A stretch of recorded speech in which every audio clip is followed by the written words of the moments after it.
Hello बच्चों, I hope आपके tenth के एग्ज़ाम काफ़ी अच्छे गए होंगे। और अब हम चल रहे हैं इलेवेंथ की तरफ, क्योंकि हमारी टेंथ तो अच्छी ही गई है। अब हम इलेवेंथ की तरफ चल रहे हैं। और अगर हम इलेवेंथ में साइंस लेना चाहते हैं तो उसके लिए आपको नॉलेज होनी चाहिए कि व्हाट इज़ साइंस। उसके बाद हम चलेंगे व्हाट इज़ केमिस्ट्री। देखो, जो साइंस है वो हमारी क्या है, सिस्टमाइज नॉलेज है। अब तक आपने टेंथ तक पढ़ा केवल साइंस, जिसमें आपने फिजिक्स को भी पढ़ा, केमिस्ट्री को भी पढ़ा और बायो को भी पढ़ा, बट अब तक उसमें कोई प्रैक्टिकल वगैरह नहीं किया है। अब आप इलेवेंथ में आ गए हैं, आपको प्रैक्टिकल करना होगा, चीज़ों के बारे में सोचना होगा कि ऐसा ही क्यों होता है। इसीलिए साइंस को बोला जाता है सिस्टमाइज्ड नॉलेज, कि आपको नॉलेज होनी चाहिए स्टेप बाय स्टेप, ऐसा क्यों हुआ, अगर ऐसा हुआ तो कैसा हो सकता है, ये सभी चीज़ें आपको पता होनी चाहिए। चलो अब हम चलते हैं कि व्हाट इज केमिस्ट्री। अब केमिस्ट्री की हम बात करें कि केमिस्ट्री है क्या। अब मैं आपको एक बात बता देता हूँ, फिजिक्स टीचर बताएंगे कि सब कुछ फिजिक्स है, केमिस्ट्री टीचर बताएंगे कि केमिस्ट्री सब कुछ है, और बायोलॉजी टीचर अगर आएंगे तो वो भी यही बताएंगे कि सब कुछ बायोलॉजी है। मैं आपको बता देता हूँ कि ये तीनों ही साइंस के पार्ट हैं और तीनों ही एक दूसरे पे डिपेंडेंट है। चलो अब हम बात करते हैं कि व्हाट इज केमिस्ट्री। जैसे कि मैं अगर आप बताना चाहूं कि सब कुछ केमिस्ट्री ही क्यों है, चलो सुनो। केमिस्ट्री की डेफिनेशन क्या होती है? Study of matter, study of matter and it's property and its properties. अब केमिस्ट्री है मैटर की स्टडी। अब मैटर क्या होता है ये आप पढ़ चुके हैं, 9th स्टैंडर्ड में आ चुका है कि मैटर क्या होता है। तो मैटर वो होता है कोई भी चीज जो क्या कर रही हो, कुछ स्पेस ऑक्यूपाई कर रही हो, जिसका कुछ मास हो, जिसकी कुछ वॉल्यूम हो। अगर हम अपने चारों तरफ देखते हैं, जैसे हमारा ये मार्कर, ये एक मैटर है, हम एक मैटर हैं। हमारा जो फ़ोन है जो आप देख रहे हैं ये क्या है, मैटर है। अगर हम अपने लैपटॉप को यूज़ कर रहे हैं वो भी क्या है, एक मैटर है। हमारे चारों तरफ जो चीज़ें हैं वो क्या है, मैटर हैं। इसका मतलब हम इसकी स्टडी कर रहे हैं तो केमिस्ट्री सब कुछ हुई है ना, ऐसे बोल लेंगे तो हम बोल सकते हैं। बट मैं बोल रहा हूँ कि केवल केमिस्ट्री पढ़ने से कुछ नहीं होने वाला। फिजिक्स, केमिस्ट्री एंड बायोलॉजी आपके लिए इंपॉर्टेंट है, और जो नॉन मेडिकल का स्टूडेंट है उसके लिए मैथ्स भी इंपॉर्टेंट है। चलो वापस चलते हैं। अब हमें क्या करना है, केमिस्ट्री में मैटर की स्टडी करनी है। अब मैटर आपको क्लियर हो गया है कि मैटर है क्या। मैं आपको फिर बता रहा हूं मैटर क्या होता है। कोई भी चीज जिसका मास हो, जिसकी कुछ वॉल्यूम हो या कुछ स्पेस ऑक्यूपाई करता हो, उसी को हम क्या कहेंगे, मैटर कहेंगे। चलो फिर हमारे माइंड में कभी कभार ये आता है, क्या कोई चीज़ ऐसी भी है जो मैटर नहीं है? बिल्कुल है। जैसे कि हमारे थॉट्स। अब ये थोड़ी ना है कि इसके थॉट तो 2 kg के हैं, हमारे थॉट 5 kg के हैं, ऐसा तो कभी हुआ नहीं होगा। थॉट्स थॉट्स हैं, उनको हम क्या है, उनका कोई मास, कोई वॉल्यूम, कुछ ऐसा नहीं है। टाइम, फीलिंग्स या एनर्जी की फॉर्म, लाइक जैसे कि मान लिया लाइट है तो लाइट हमारे रूम में है, तो ऐसा थोड़ी ना कि रूम पूरी तरह से भर गया है, नहीं। तो ये सभी चीज़ें क्या है, नॉन मैटर है, ये मैटर के अंडर नहीं आती हैं। चलो अब हम बात करते हैं कि मैटर के बारे में कुछ और चीज़ें भी हमें पढ़नी है। क्या होता है, कैसे होता है। जैसा कि आपको पता होगा, स्टेट को वैसे तो हमने डिवाइड किया है 5 टाइप में, solid, liquid, gas, plasma, Bose Einstein condensation. But हम मेनली बातें करते हैं 3 स्टेट पे, सॉलिड पे, लिक्विड पे या फिर गैस पे। चलो अब हम बात करते हैं मैटर के लिए। अब मैटर में आपको सबसे पहले देखना होता है उसका कंपोजिशन। अब कंपोजिशन क्या होता है मैं वो आपको क्लियर करूंगा अभी। कंपोजिशन के बाद फिर आपको देखना होता है स्ट्रक्चर। स्ट्रक्चर क्या है? स्ट्रक्चर के बाद फिर आती हैं प्रॉपर्टीज।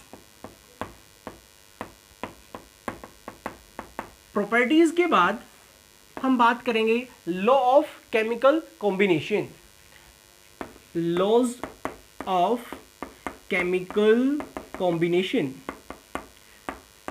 अब मैं आपको बता दूं कि जो मैटर है उसको हमने यहां पे क्लासिफाई कर लिया है। सबसे पहले हम बात करेंगे कंपोजिशन की। कंपोजिशन का मतलब कि उसमें क्या क्या है।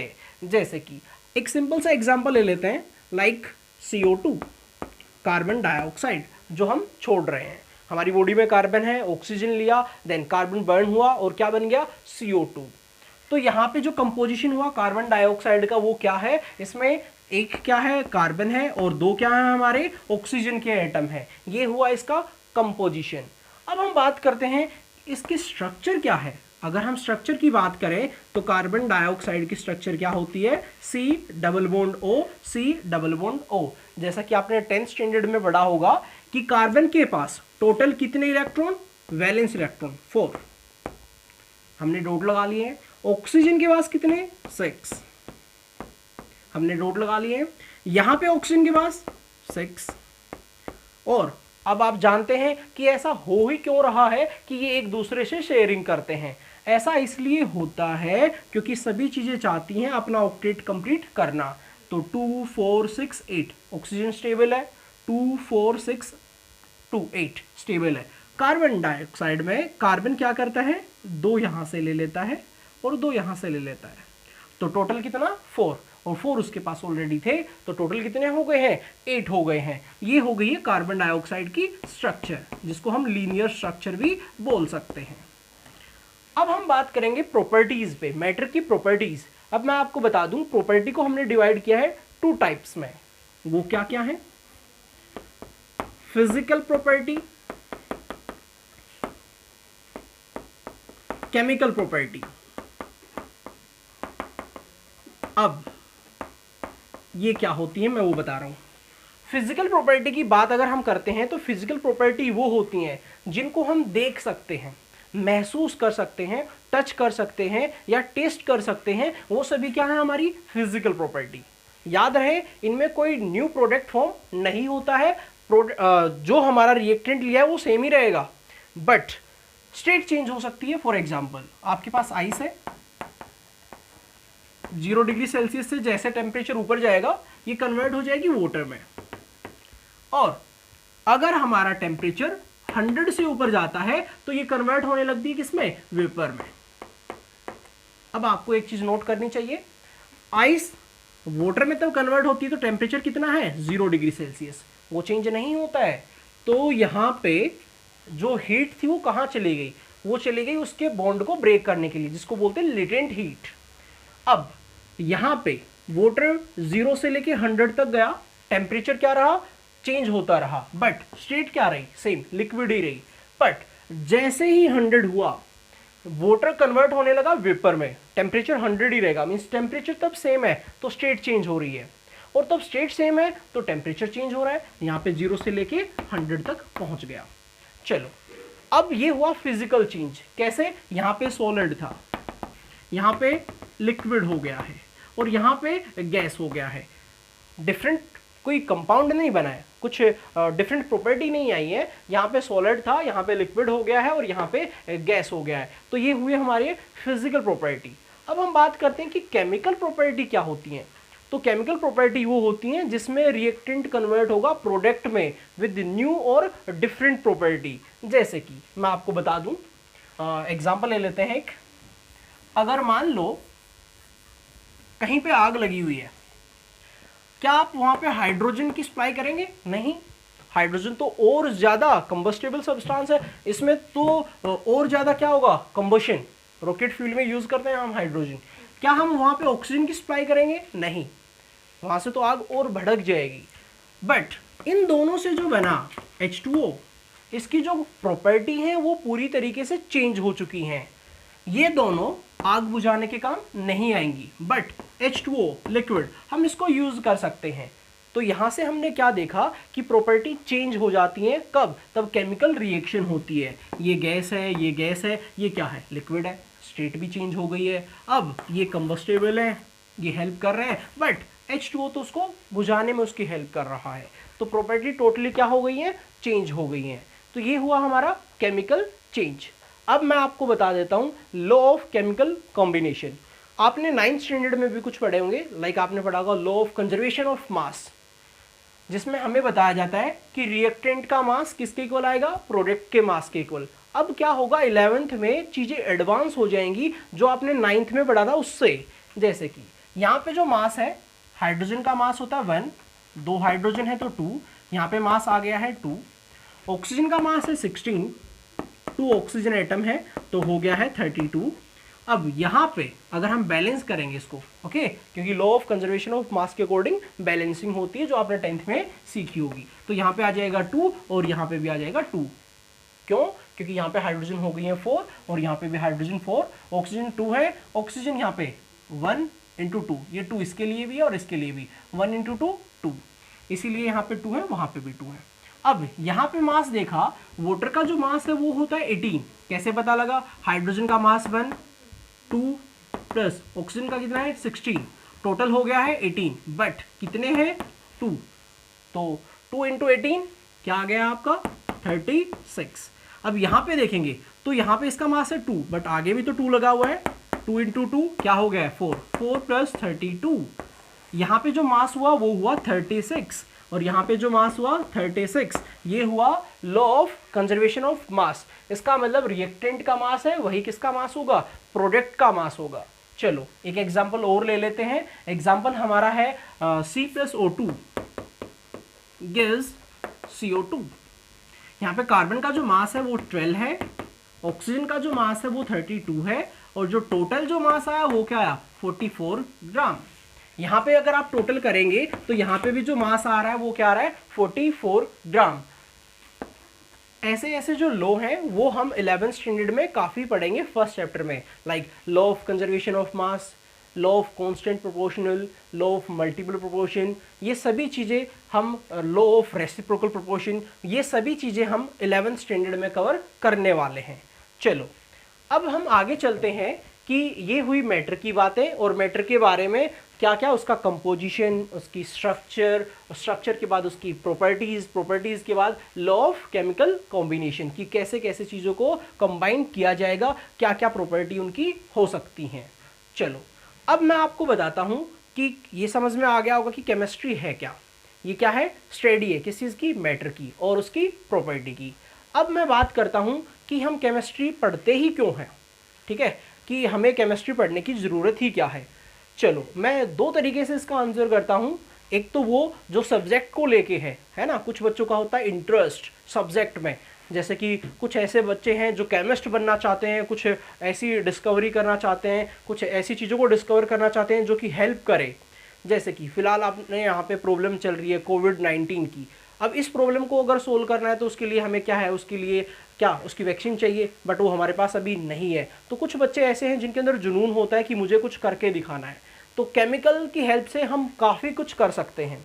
उनके लिए मैं आपको बता देता हूँ कि केमिस्ट्री हमारी हर चीज़ में है। केमिस्ट्री वर्ल्ड को एक्सप्लेन करती है अगर मैं बोलूँ तो। जैसे कि क्या होता है, हम सुबह तब उठते हैं, तब क्या होता है, सुबह उठते ही हम टूथपेस्ट यूज़ करते हैं, उसमें क्या है, केमिकल्स है, केमिस्ट्री आ गई। उसके बाद हम नहाने के लिए जाते हैं, सोप एंड शैम्पू यूज़ करते हैं, केमिकल्स हैं, वहाँ पे फिर हमारी केमिस्ट्री आ गई है। उसके बाद हम ब्रेकफास्ट के लिए जाते हैं, उसमें क्या आ गए हैं, फूड्स के अंदर भी क्या है, केमिकल्स भरा हुआ है, कार्बोहाइड्रेट्स है।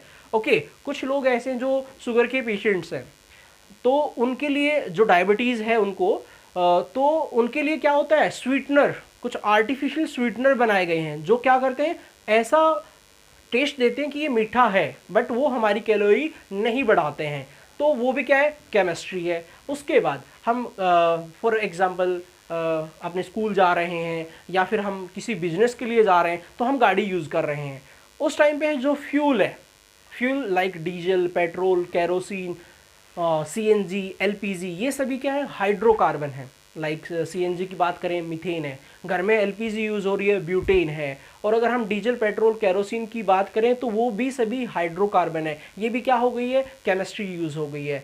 अगर आप देखेंगे तो आपको चारों तरफ केमिस्ट्री ज़रूर मिलेगी।